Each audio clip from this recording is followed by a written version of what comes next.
할렐루야. 2025년 일곱 번째 특별 묵상 주간 소선지서와 복음 첫 번째 말씀입니다. 하나님의 말씀 호세아서 3장 5절, 요한복음 10장 11절, 14절과 15절 함께 보겠습니다.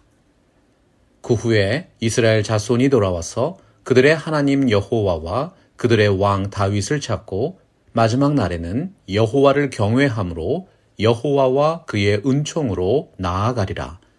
나는 선한 목자라. 선한 목자는 양들을 위하여 목숨을 버리거니와. 나는 선한 목자라. 나는 내 양을 알고 양도 나를 아는 것이 아버지께서 나를 아시고 내가 아버지를 아는 것 같으니 나는 양을 위하여 목숨을 버리노라. 사랑하는 성도 여러분, 우리는 때로 이런 생각을 합니다. 나는 너무 멀리 온 것이 아닌가? 하나님께 돌아가기에는 늦은 것이 아닌가? 죄책감과 수치감 때문에 스스로를 하나님과 교회의 바깥 사람처럼 느낄 때가 있습니다. 그런데 호세아서는 바로 그런 분들을 향해 열려있는 책입니다. 하나님은 호세아 선지자에게 충격적인 명령을 내리십니다. 가서 음행하는 여자를 아내로 맞이하라. 호세아의 결혼 자체를 이스라엘의 영적인 음행과 하나님의 사랑을 보여주는 살아있는 비유로 사용하신 것이지요. 이 아픈 결혼 이야기의 클라이맥스가 바로 오늘 본문 호세아서 3장 5절입니다. 그 후에 이스라엘 자손이 돌아와서 그들의 하나님 여호와와 그들의 왕 다윗을 찾고 마지막 날에는 여호와를 경외함으로 여호와와 그의 은총으로 나아가리라. 이 말씀은 바다까지 떨어진 백성이 다시 돌아올 날이 있다는 약속입니다. 뿐만 아니라 그 돌아옴의 중심에는 그들의 왕, 메시아가 계신다는 선언이지요. 요한복음 10장에서 예수님은 자신을 이렇게 소개하십니다. 나는 선한 목자라. 나는 내 양을 알고 양도 나를 아는 것이 아버지께서 나를 아시고 내가 아버지를 아는 것 같으니 나는 양을 위하여 목숨을 버리노라. 구약의 다윗, 그들의 왕과 신약의 선한 목자는 결국 한 분 예수 그리스도를 가리킵니다. 멸망과 포로, 배신과 음행의 역사 속에서도 포기하지 않으시고 끝까지 쫓아오시는 하나님. 바로 그분이 선한 목자, 왕이신 예수 그리스도이십니다. 호세아 3장 5절의 핵심 동사는 돌아왔어입니다. 이것은 단순히 집으로 귀가한다는 뜻이 아니고 언약의 하나님께로 돌아오는 회개를 의미하지요. 그들의 왕을 찾고라는 표현은 역사 속의 다윗 개인만을 말하지 않습니다. 북이스라엘은 실제로 이미 다윗 왕조와 분열된 상태였습니다. 그러나 하나님은 여전히 다윗 언약을 붙들고 계셨다는 것이지요. 다윗 왕조를 통해서 메시아가 오실 것을, 그리고 그 왕이 다시 백성을 모으실 것을 약속하고 계셨던 것입니다. 여호와와 그의 은총으로 나아가리라. 그들이 마지막 날에 하나님의 존재 자체뿐 아니라 그분의 선하심을 붙들게 될 것이라는 종말론적인 예언입니다. 두려움을 가질 필요가 없습니다. 은혜에 대한 떨림으로 하나님께로 돌아오면 되는 것이지요. 요한복음 10장에서 예수님은 자신을 양을 이름대로 하시는 목자라고 표현합니다. 문을 통해 정당하게 들어오는 참된 목자이십니다. 더 나아가서 양을 위해 자기 목숨을 버리는 선한 목자이십니다. 이것은 에스겔서 34장과 호세아서 3장에 약속된 다윗과 같은 목자, 하나님께서 친히 목자가 되시겠다는 약속의 완성입니다. 예수님의 선한 목자 되심은 단지 보살펴 주신다는 막연한 이미지가 아니라 십자가에서 자기 생명을 내어주시는 대속적인 사랑으로 나타났습니다. 그분이 우리를 위해 죽으심으로 호세아 시대의 돌아옴이 이제는 복음 안에서 실제가 된 것입니다. 영국의 시인 프랜시스 톰슨은 하늘의 사냥개라는 시에서 하나님의 사랑을 끊임없이 나를 추적하시는 모습으로 비유하고 있습니다. 나는 그분을 피해 도망쳤다. 어두운 골목을 돌아 바람 부는 거리로. 그러나 늘 뒤에서 들리는 발자국 소리가 있었다. 조용하지만 결코 포기하지 않는 그 발자국 소리. 이스라엘은 수없이 도망쳤지만 하나님은 결코 포기하지 않으셨습니다. 우리도 그렇습니다. 죄와 실패 속에서 도망치는 우리를 선한 목자이신 왕이신 주님께서 끝까지 추적하여 다시 찾아내십니다. 호세아 3장 5절은 바로 그 쫓아오시는 사랑의 완성 장면을 예고하는 말씀입니다. 호세아 3장 5절이 이렇게 시작합니다. 그 후에 이스라엘 자손이 돌아와서. 그 후에라는 말, 죄의 결과를 맛보고 스스로 무너져 내려보고 인간의 왕과 우상을 의지했다가 실패해 본 이후에 비로소 하나님께 돌아오게 될 것이라는 뜻입니다.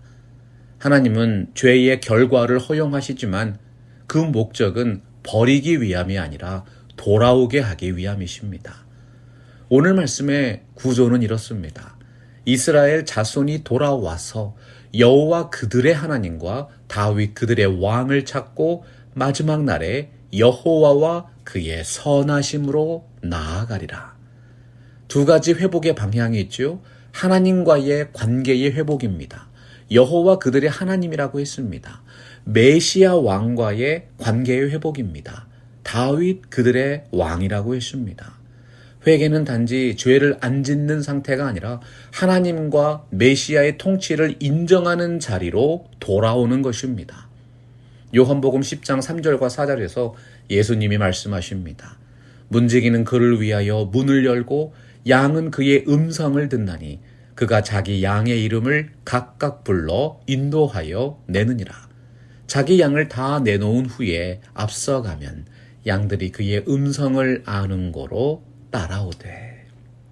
회개는 내 쪽에서 먼저 시작되는 것이 아니라 목자이신 주님의 부르심에서 시작됩니다. 양이 목자를 찾는 것이 아니라 목자가 먼저 양들을 찾아와서 이름을 부릅니다. 호세아 3장 5절에 돌아와서 찾고라는 표현은 선한 목자이신 예수께서 우리를 먼저 찾아와 주신 은혜에 대한 응답인 것이지요. 팀 켈러 목사님은 누가복음 15장의 탕자 이야기를 집 나간 아들보다 집을 뛰쳐나온 아버지의 이야기로 강조하고 있습니다. 아들이 돌아오기도 전에 아버지는 이미 먼 데서부터 그를 보고 달려나가 껴안고 입을 맞춥니다. 호세아서의 하나님도 요한복음의 예수님도 그런 분이십니다. 우리가 돌아온 것처럼 보이지만 사실은 먼저 달려오신 하나님이 계셨기 때문에 가능한 일이었다는 것이죠.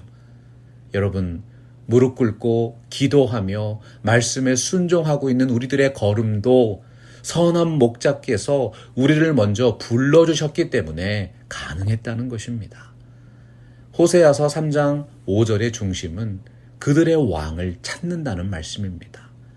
역사 속에서 다윗 왕은 이미 죽었지만 하나님은 여전히 다윗이라는 이름으로 미래의 메시아 왕을 약속하십니다. 사무엘하 7장 보면 다윗 언약이 나와 있지요. 다윗의 왕위가 영원할 것과 그의 후손 중 한 사람이 영원한 왕자에 앉을 것이라고 했습니다.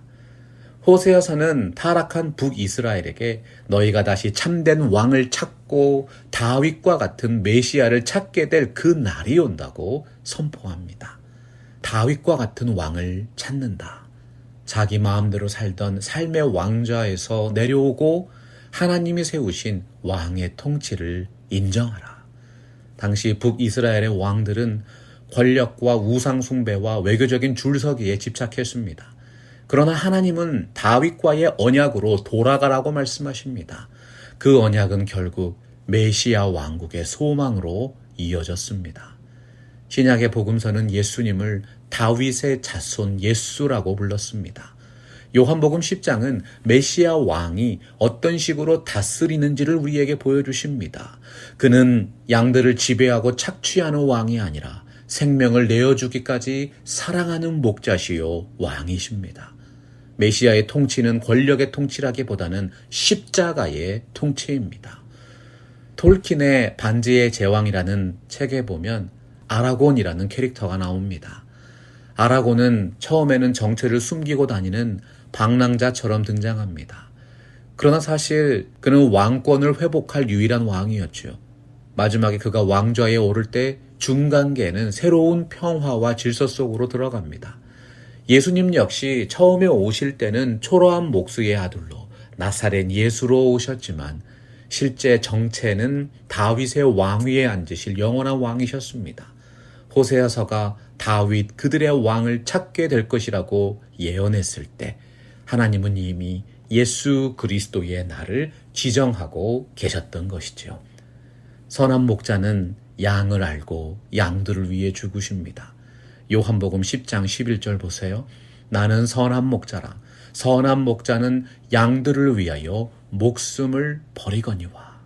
선한이라는 말씀, 착하다라는 수준을 넘어서 아름답고 온전하고 참되다라는 의미를 담고 있습니다. 선한 목자는 양을 위해서 위험을 무릅쓰는 정도가 아니라 목숨까지 내어주는 존재이십니다. 호세아 3장 앞부분에 보면 호세아 선지자는 아내 고멜을 다시 사와야 합니다. 타락해서 다른 남자의 종처럼 되어버린 그녀를 위해서 호세아는 은 15개와 보리 한 호멜 반을 지불합니다. 이것은 단순한 경제 거래가 아니지요. 배신한 아내를 위해서 값을 치르며 다시 데려오는 사랑의 행동이었습니다. 이 장면은 십자가에서 우리를 위해 대가를 치르신 예수 그리스도의 대속적인 죽음을 예표하고 있습니다. 하나님은 호세아에게 이렇게 말씀하십니다. 내가 이스라엘을 위해 그리고 훗날 온 인류를 위해 할 일을 너의 결혼을 통해서 작은 모형으로 보여주겠다. 예수님은 양을 위해 목숨을 버리신 선한 목자이십니다. 버린다는 말이 키워드입니다. 의도적이고 자발적인 헌신입니다. 로마 병정이나 유대 지도자들이 예수님을 죽인 것 같지요? 그러나 실제로 복음서가 말씀합니다. 이를 내게서 빼앗는 자가 있는 것이 아니라 내가 스스로 버리노라. 나는 버릴 권세도 있고 다시 얻을 권세도 있으니 이 계명은 내 아버지에게서 받았노라 하시니라. 호세아가 고멜을 위해 대가를 치는 것처럼 예수님은 우리를 위해 자기의 피로 값을 치르셨습니다. 호세아의 눈물 섞인 결혼 이야기는 골고다 언덕에서 완성될 십자가 사랑의 예고편입니다. 빅토르 위고의 레 미제라블에 보면 장발장은 은촛대를 훔치다가 붙잡히지만 주교는 도둑을 감싸주며 이렇게 말합니다. 이 사람은 나의 손님입니다. 그리고 저는 그에게 이 은촛대를 선물했습니다. 그 한 번의 은혜가 장발장의 인생 전체를 바꾸어 놓았습니다. 죄인을 위해서 자신의 것을 내어주는 사랑. 그 사랑을 받은 사람은 다시는 예전과 같이 살 수 없습니다. 예수님의 십자가는 우리에게 건네진 은촛대와 같습니다. 우리의 죄를 덮어주시고 너는 이제 하나님께 속한 자라고 선언하십니다. 호세아서 3장 5절은 마지막 날에로 끝이 납니다. 이 단어는 단지 이스라엘 역사 속에 한 회복 사건을 넘어서 종말론적인 메시아 왕국의 소망을 가리키고 있습니다. 마지막 날에는 여호와를 경외함으로 여호와와 그의 은총으로 나아가리라. 요한계시록 7장에 보면 모든 민족과 족속과 백성과 방언 가운데에서 흰옷을 입고 보좌 앞과 어린 양 앞에 서 있는 큰 무리를 보여줍니다. 이들은 모두 선한 목자이신 왕의 피로 구속받은 분들이십니다. 호세아서 3장 5절의 돌아옴은 요한복음 10장에 목자의 음성을 듣고 따라오는 양들로 성취됩니다. 그들의 왕에 대한 소망은 예수 그리스도 안에서 선한 목자의 통치로 완성됩니다. 마지막 날에 여호와와 그의 선하심으로 나아갈 것이라는 약속은 요한계시록의 새하늘과 새 땅, 어린 양의 혼인잔치로 연결되는 것이지요. 선교사였던 짐 엘리엇은 에콰도르의 아우카 부족에게 복음을 전하다가 순교했습니다. 그가 이렇게 말했습니다. 영원한 것을 얻기 위해서 영원하지 않은 것을 버리는 자는 결코 어리석은 자가 아니다. 선한 목자이신 왕의 부르심에 응답한 한 사람의 헌신을 통해서 결국 그 부족 가운데 복음의 열매가 맺혔습니다. 예수님의 선한 목자 되심과 그분을 따르는 제자의 삶이 한 장면 속에 만난 사건이었지요. 사랑하고 존경하는 팜스프링스 개혁 장로교회 성도 여러분, 혹시 지금 나는 너무 멀리 온 것이 아닌가, 돌아가기에는 늦었다고 느끼시는 분이 계십니까? 호세아서의 하나님을 묵상하십시오. 예수님은 여전히 여러분을 부르고 계십니다. 과거의 음행과 배신과 우상숭배의 역사가 있어도 실패와 상처와 냉담과 방황의 세월이 길었어도 하나님은 오늘 말씀을 통해 이렇게 약속하십니다. 그 후에 이스라엘 자손이 돌아와서 그들의 하나님 여호와와 그들의 왕 다윗을 찾고 마지막 날에는 여호와를 경외함으로 여호와와 그의 은총으로 나아가리라. 이 새벽 우리를 위해 목숨까지 내어주신 선한 목자이신 왕 예수 그리스도를 바라봅니다. 주님께로 다시 나아갑니다. 영원한 왕이신 예수님, 나의 목자요 나의 왕이 되어 주옵소서. 우리 주 예수 그리스도의 은혜의 통치가 여러분들의 삶에 영원토록 함께 하시기를 축원합니다. 말씀 앞에서 경외함으로 주께 홀로 섭니다. 생명의 말씀 읽고 순종해 주를 예배합니다. 기록된 말씀 힘이 있어